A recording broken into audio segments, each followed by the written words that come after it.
kitu cha muhimu kinachohitajika kwenye maisha ni mabadiliko, sio sifa ya dini. Ni mabadiliko, sio sifa ya cheo.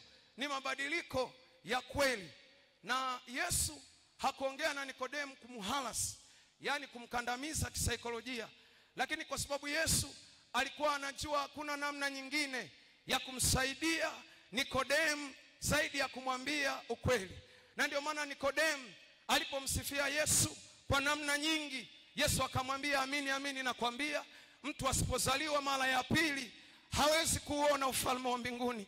Nikodemu akasema, Bwana, mimi ni mzee sana, nawezaje kurudi tena tumboni mwa mama yangu nikazaliwa tena? Yesu akamwambia Nikodemu, amini amini nakwambia, mtu asipozaliwa kwa maji na kwa roho hawezi kuingia katika ufalme wa Mungu. Yesu alikuwa anajaribu kumwambia Nikodemu, jambo linalohitajika kwenye maisha ni kuwa mtu mpya. Haleluya watu wa Bwana.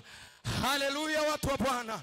Ni kuwa mtu mpya kabisa katika maisha. Na ndio maana Yesu alirejea tena na tena akimwambia, unapaswa kuzaliwa mara ya pili.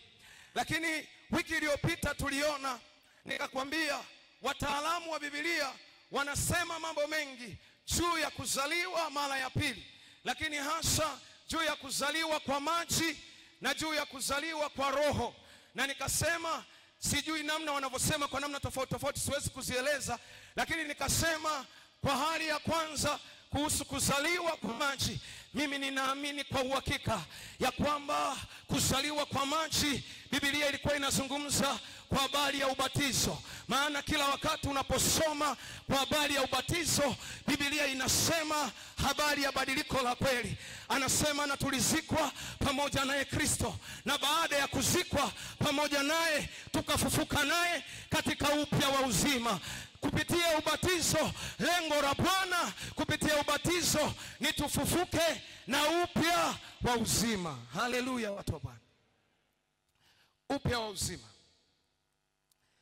Tulizikwa pamoja na Kristo, tukafufuka katika upya wa uzima.